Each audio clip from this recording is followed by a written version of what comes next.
जुनून हो तो रतन टाटा जैसा, बल्कि अपमान का बदला लड़कर नहीं बल्कि सफलता होकर लिया। आम लोग अपमान का बदला तत्काल ले लेते हैं, लेकिन महान लोग उसे अपनी सफलता की सीढ़ी बना लेते हैं। टाटा कंपनी को नई ऊंचाइयों पर पहुंचने वाले रतन टाटा पर यह कहावत बिल्कुल सटीक बैठती है। टाटा सन्स में 100 से ज़्यादा कंपनियां आती हैं। इन कंपनियों में से सुई से लेकर स्टील, चाय से लेकर 5 स्टार होटल तक और नैनो से लेकर हवाई जहाज़ तक सब कुछ मिलता है। यहाँ हम टाटा ग्रुप के चेयरमैन रहे रतन टाटा के जीवन की एक ऐसी कहानी बताने जा रहे हैं जो सभी के लिए प्रेरणादायक है। कहानी जानने से पहले हम रतन टाटा के बारे में जान लेते हैं तो इस कहानी को समझने में और आसानी रहेगी। रतन टाटा की ज़िंदगी उतार चढ़ाव से भरी रही है। उनका जन्म 28 दिसंबर 1937 को हुआ था।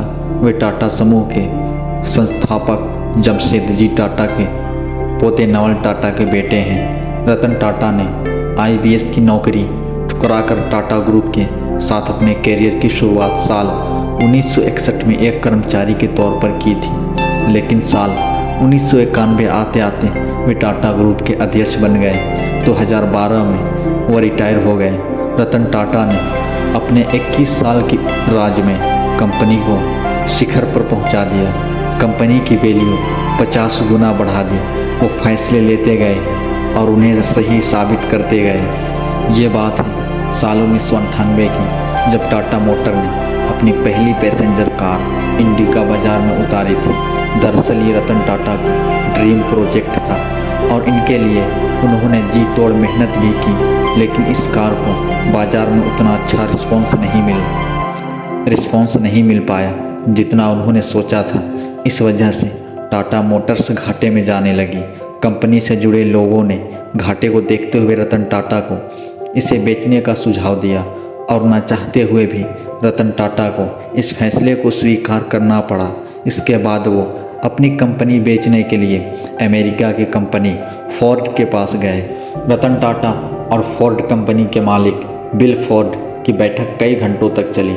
इस दौरान बिल फोर्ड ने रतन टाटा के साथ अच्छा व्यवहार नहीं किया और कहा कि जिस व्यापार के बारे में आपको जानकारी नहीं है उसमें इतना पैसा क्यों लगा दिया। यह कंपनी खरीद कर हम आप पर एहसान कर रहे हैं। ये शब्द बिल फोर्ड के थे, लेकिन रतन टाटा के दिल और दिमाग पर छप गए। रतन टाटा सर वहाँ से अपमान का घूंट पीकर इस डील को कैंसिल करके चले आए। बिल फोर्ड का वह अपमानित करने वाला वाक्य उन्हें लगातार बेचैन कर रहा था और उनकी रातों की नींद उड़ी पड़ी थी। बस इसके बाद रतन टाटा ने निश्चय कर लिया कि वो अब इस कंपनी को किसी को नहीं बेचेंगे और लग गए कंपनी को ऊंचाइयों पर पहुंचाने के काम में। इसके लिए उन्होंने एक रिसर्च टीम तैयार की और बाजार का मन टटोला। इसके बाद की कहानी सभी को पता है कि भारतीय बाजार के साथ साथ विदेशों में भी टाटा इंडिका ने सफलता की नई ऊंचाइयों को छुआ। तो वहीं इस घटना के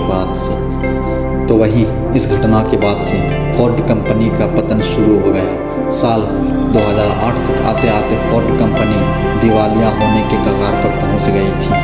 मौके की नज़ाकत को समझते हुए रतन टाटा ने फोर्ड की लग्जरी कार लैंड रोवर और गैजुआर बनाने वाली कंपनी JLR को खरीदने का प्रस्ताव रखा, जिसको फोर्ड ने स्वीकार भी कर लिया। इसके बाद मीटिंग के लिए फोर्ड के अधिकारी भारत आए और बॉम्बे हाउस में मीटिंग फिक्स हुई। इसके बाद ये सौदा लगभग 2.3 अरब डॉलर में हुआ।